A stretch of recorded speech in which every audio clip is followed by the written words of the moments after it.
Extreme success is the result of working hard, dreaming big, learning from failure, loyalty, persistence, and resilience. Hello and welcome to another episode of Xtreme One to Watch, where we get to sit down with remarkable barrel racers and learn their journey of how they got interested in barrel racing. Today we are so excited to have Miss Cami Bird with us from Harriman, Utah. Thank you. Excited to be here. Yes, so we've known each other for how long? Oh my gosh, I want to say 5 years. Yes. From the first, Fort Mojave is the first one I entered. Great. So yes, you were down at Fort Mojave when we had our Xtreme Barrel Race there, and you had a little posse of folks that came. Yeah. And that's where it all began. Yeah, it was fun. But let's talk about how it began for you with the love of the horse and barrel racing. You know, I grew up on a farm in Idaho, so naturally you'd think I'd have horses, but I didn't. So my dad was sports and all sports and everything sports, and finally we convinced him to get a horse. So my sister was the one that actually got the horse, but she ended up getting bucked off. So I'm like, I can do this. Watch this. And so I just kind of took over and, you know, had a great group of friends that I grew up with that were just down the road from me, the Milers. And so we'd go every day, every summer, get up in the morning. I'd ride from my house to their house, through the mountains, through the hills, all of that. And it just went from there. And they got me into high school rodeo and helped all of that. Like, I wouldn't be anywhere where I am without them and the help that they gave me. So you thought, you knew you loved horses from an early age. Yeah, I wanted to always be with, like, hanging out with those guys and, like, riding, but could never go because I didn't have a horse, and everyone did 4-H and all of that. So did you play sports? I did. Yep, I grew up playing basketball, volleyball, and track, but then I decided running's not for me. It's not my game. So when you when did you get your first horse? I was in the 5th grade, so oh my gosh, 10. I mean, I don't even know how old that was. I mean, 5th grade and all through 6th grade. So then I just rode that couple years until finally I, you know, junior rodeoed with them and 4-H with them in the summer local clubs and all of that, and then finally did high school rodeo with them, and my horse just wasn't fast enough, and so they let me use one of theirs, and whew, big step up, and it scared the holy crap out of me, and I was like, I don't know if I want to do this, but here I am.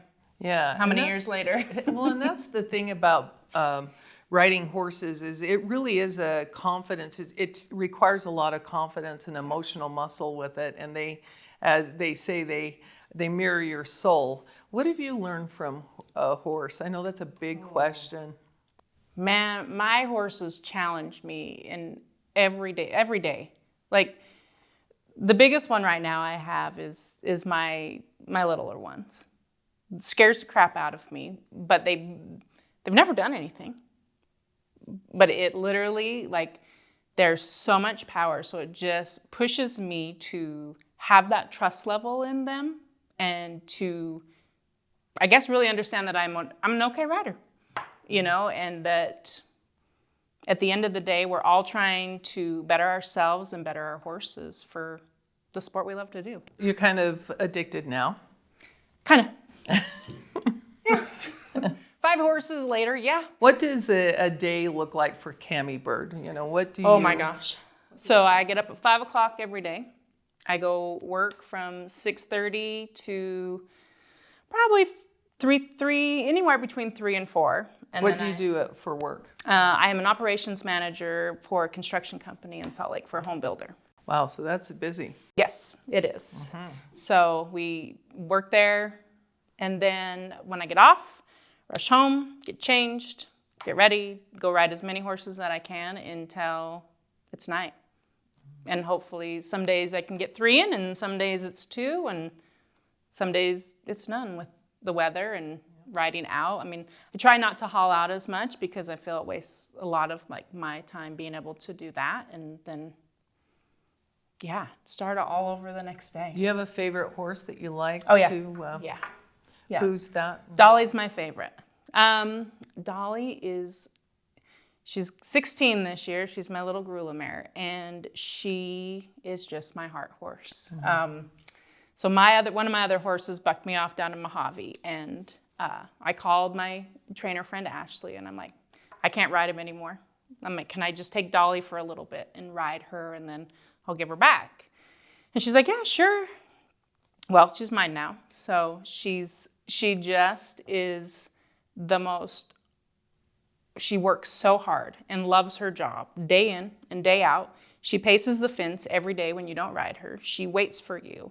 She would never, she's antsy and she's hypey, but there's not just a mean bone in her body. She just goes out every time, does her job, every run. She's not the fastest horse, but she is the most solid 3D horse that you will find, and the safest that you will find, because she just is a go-getter. She loves it. She's done you well. Oh, I mean, trust me. you say it, 3D is 1 second off the winner, right? So we have to just look. It's only 1 second. Yeah. But she's extremely consistent. Yes. And talk about some of the fun big wins on her. You know what? She's just consistent. So there's really no big wins. Like, she's never been the first. She's never last. She just is the very steady, right in the middle. Money or not, she just is consistently right there at the top of every run that she does. How do you mentally prepare for those runs on your horses? With the horses in the pen that I'm running, I have to strategically place them in order, because I have some that are just go in and run, and some that I have to, this is really hard for me, let's get them out of the way, my confidence builders, all of that. So each race I go with my hard ones first, because then my anxiety with, okay, I gotta watch situations, I gotta watch horses, I gotta watch this, because the first one I run is my little stud horse. And so I try to make sure that everything's perfect for him, right?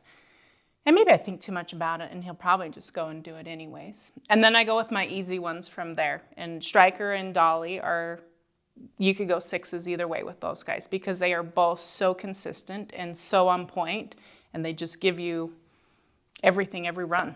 So that's helpful then, to have Saddlebook and Xtreme to be able to decide which horse you want at the beginning of the program or the middle, and so that's really helpful with your strategy. It is for me, absolutely, because then I can just place each one of them, and after I get the first one, honestly, how they fall is how they fall at that point. But being able to make sure those first ones are placed in the front or go to the very end. There's so many people that hit barrels that take them out of the sport, but for you, you're so consistent, and that has been one of the things that I've admired about you, is that. So that's why I ask you about what your game is, because you're so consistent in your running style. I would love to say it's me, but my horses are just true and honest. Like, they want to go and do their job. And Dolly particularly is the most, you will get that run every single time, every single run, every single race, whether you're a step past or right on. Like, she just loves to run. Striker is actually my hardest ride, because he only gives you what you ask of him. And so he's one I have to, even though he's easy, I still have to mentally be ready for him, or you will hit, because his tightest barrel is that second barrel. And like, as big as he is, he turns that thing like he's a little tiny cutting horse and just gets around it. And do you think horses have personalities types? Oh, I do, yeah. 100%. Yeah, I mean, mine are across. You can. So you through all your horses, do you identify with a personality type and you treat them a certain way, or? They all get treated the same. I mean, I would say, but you do have your favorites, and Dolly, Princess Dolly, gets more than everybody else. Yeah. So, I mean, I click with her a lot more, just because at that point when I came off, I was ready to be done. Like, I was hurt, and I was like, I can't do this, And so even though I had gotten back on and I had rode that specific horse, I haven't raced him since then. And she was my confidence. She was my rebuilding. She was teaching me to go fast again and teaching me to be able to trust again, because I wasn't at that point. I basically was broken, ready to be like, I don't know if I can do this again. Yeah. You're part of a mother-daughter team, Yep. you and Cody, Yeah. Your daughter. So when did you get her interested in the sport, and has she? Oh, it's just backwards. So I went, after I had Cody, I didn't have horses for over 20 years. And that little stinker lied to me and went and bought a horse the day she turned 18, because I'm like, no horses, no horses, no horses.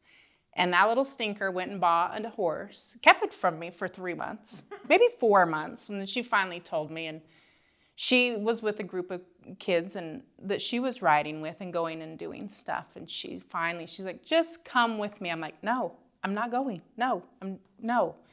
And finally one day I'm like, fine, I'll go with you.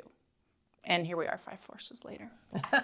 So she's actually the one that got me back into it. That's wonderful. I mean, because I'm working and mom and this, and I don't have time, I don't have a place, the money. So yeah. It's been good, and it's been a good bonding for her and I. Right, and now you have a new grandbaby. I know him. He's so cute. So cute. Your best job ever. Oh, he is fun, and I can't wait till he can start getting out there and riding and doing all of that with us. So that will be a lot of fun. You have so much fun. Do you have a funny story for us in barrel racing, or? I'm a left hand on dolly, and it was on dolly, thank goodness. Go around the barrel, and here comes this dog running after me, and I didn't see it. Got past to the second, still didn't see it. Here's this dog coming after me, and then here's this kid coming after me, chasing the dog.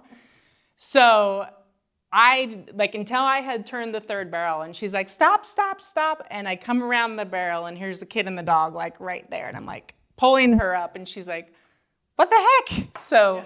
It's funny watching now, and we laugh at it now. We actually just watched it Sunday when we were at a race, because somebody had asked, show that video of you and the dog, and I'm like, we need to make a TikTok. I'm like, no, we don't. I mean, there's so many things we always have to figure out how to overcome. And what are some of your things that you've had to work hard at to overcome?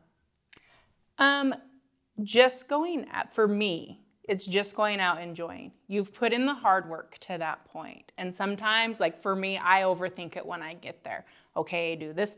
And when, in all actuality, we've always prepared ourselves to go to these races. We do that every day during the week, all winter, we prepare.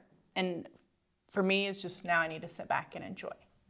And understand that every race is a race. And some you're gonna do good and some you're not. And it's okay. And it shouldn't defeat you, and it shouldn't beat you. Just go back to the drawing board and enjoy what we're doing. Yeah. And that's my hardest thing for me. I have to just take a breath sometimes. Mm-hmm. Trying to live up to a standard of perfectionism with a horse that can do anything is it's a tall feat to overcome. How do you eliminate those stresses and try to calm your mind from overthinking? So I have like a race routine, right? So every morning when I'm getting ready, I get out and I beamer my horses. Okay, and then that's done. I have my whole horses done. Okay, now I set out all my tack and I get everything perfect, and I gotta match everything and get everything done. And that honestly, like as silly as it sounds, that eases my mind. I'm staying busy. I'm not focusing on what's what. I'm focusing on getting myself ready and getting my horses ready and looking good, and what hat am I going to wear? What shirt am I going to wear? And being able to focus on something other than the run.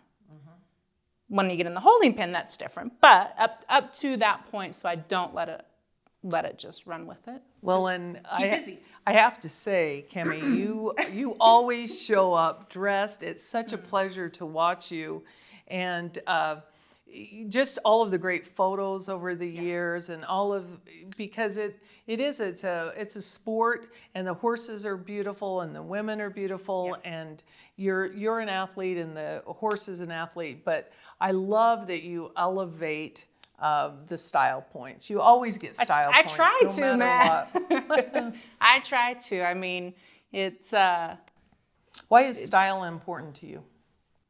Because you do, like, I want to look my best. If I look my best, I feel I'm running my best. One less thing you have to worry about. Like, for me, I mean, I love to match. I'm trying to broaden my horizons because Cody tells me, black, you need something other than black and red, mother. So, you always want great pictures. You always want things to remember. Oh, yeah. You know, I mean, another funny one for you from this last one, that all the pictures we got from October. I was talking to Tegan Adams, and I'm like, I don't know what to do, like in the spur of moment things, right? And she's like, just work through it. So that's when my hat went in front of my face. Yes. And I'm like, what in the heck is going on here? So I bought every one of those pictures last time because it shows it coming down, it shows it around, it shows my hands swatting it out of my face. I'm like, we'll just go with it, you know? So then I thought of the Tegan conversation. I'm like, I gotta get that out of my face. I'm like, get it out. And I just threw my hat. I'm like, well, Zach will clean it for me. That's right. Get that thing out. It's always fun to reflect back on each of the races to see, you know, the fun things that happen, the weird, I mean, because nothing ever goes perfect all the time. Well, you were our first in our Xtreme Million finals. You were able to hold up a big check. I was so excited. I'm like, I'm in the bottom of the 2D of all these runners. I was stoked where I was at, you know, because first year competing and doing that with this race, and then went around and I was like, oh, crap. And then you watched, like, I think there were 10, 15 runners left, maybe 20 at best. And everyone, you're holding your breath. Oh my gosh. So I was so blessed to be a part of that, and so much fun, and it just keeps driving, you know. It makes you want to continue, at least me. Well, there's nothing like a victory. You know, it's just so, it was fun to see you all and your posse celebrate, and you guys support each other. How important is that?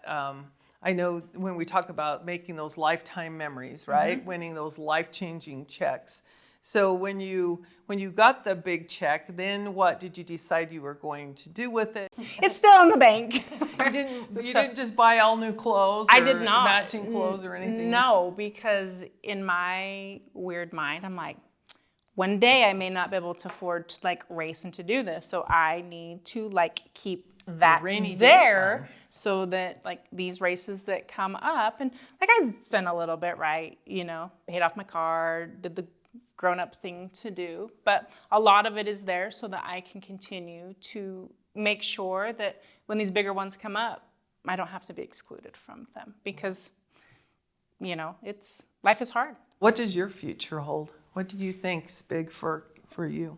You know, I'm excited about this little one I have coming up. So I've got 2 full sisters. The one scares the holy living crap out of me, but she's good. And the little one, I'm hoping to get them kind of up and going, send her out to futurity, and then just maybe do a season of rodeo and try that out with them and take both of them at the same time. So see how that goes. You know, that's the babies, there's so much unknown and there's so much dedication that it takes. But once you've developed them, there's a special connection that you were the one that brought them up to be who they are. And so I bought this one. So it's another with half-sister to Cody's little gelding. And I bought her the day she was born, because she just caught my eye, her markings, all of that. So we went and picked her up 6 months, and I've had her since then. And so she is the biggest pest on the face of the earth, but I think she's going to be good. Who do you look up to in barrel racing, and you know, who's been a mentor to you? That's a hard one for me. I love to watch Maggie. I think Maggie is so humble, and so the excitement of when her and Puff enter, and like everybody watches, and everybody, when she goes around and when she touches the barrel, but then she comes out so down to earth and so thankful and grateful, and always finds the time to talk to you. And man, she's a hustler. Yeah. And Queen of the save. And she's just so humble and down to earth. And great qualities. Love the fact, I mean, I don't get to see her that much, you know, but when we do, it's hey, and excited, and, you know, wishing them luck down their road. Really good for the sport. So you'll be entered into your 3rd million. Yep, I have 2 spots right now, so we'll game plan for till June. Yes. On where to go and what to do and what are the right races. I mean, I have strategically watched every entry and every place to go and what's the right one, and all the phone calls to Destiny, where are we at, what are we doing, what's this, what's that. So it's almost like your road to the million, or how you do it. It's like other people that are strategically looking to get to NFR or the circuit finals or whatnot. It's like it's your big game. Yeah, I mean, like that first year, man, I watched every entry, every place to go, how many were entered, how many pay out, what, like, it might have been a little bit crazy, but I did. And I mean, but there's strategies in it. There are. There I mean, really you are. have to, I had to watch, because it was like, okay, are these 1D runner, 2D runner, 3D, 40, 5D, knowing my horses and where I can put them in, and what the pattern was, and where it made sense and where it didn't. You're so intentional with your plans and how you do it, and you really do put the time in, and you do strategically look where to go and how your horses will work there, and which horses to run, and it's really paid off for you. Yeah, it has. It's been a lot of fun, and I have a great group of horses right now that just, they give you their all. Yeah. And you can't ask for more than that every run. Well, I'm excited about what this year is going to bring, and June when it rolls around and the $1 million is handed out, what piece of it you're going to get again. Yeah, we be looking for more spots and seeing where the best qualifiers are to go to. So that'll be fun. Yeah, it'll be great. And thank you so much again for your extreme support. And you also are you have the Lame Away products. So you've given us a lot of product to give away as well. And it's fun to see. We have so many barrel racers that have these little side hustles, if you will, that help them with their eventing. So tell us a little bit about that for people that may be interested in getting a little side hustle. You know, I was lucky. This kind of just fell into my lap, and so it was honestly great. And it's a lot of work though, because having a full-time job and the horses and doing the Lame Away and being mom and being grandma. But it honestly, like, it helps my horses amazingly. Like, being able to stay strong, stay sound, and to just keep down that road of competing. Mm-hmm. Yeah, because we ask a lot of them. Mm-hmm. There's a lot of maintenance that has to happen, and so we're very grateful that you have been a part of that and helped Xtreme out. And so yes, you'll be able to see Cammie at our events selling the product, and at Lame Away, and we really appreciate her joining us today. And stay tuned to watch and see if Cammie can perhaps win more hats, boots, buckles. I need a hat. I need a hat. Yes. Moving. You're gonna have to move down the order a little bit. You just keep staying up in the first and second place. I know. We'll take those for sure. That's right. Thank you so much, and we look forward to seeing all of you on the next Xtreme One to watch.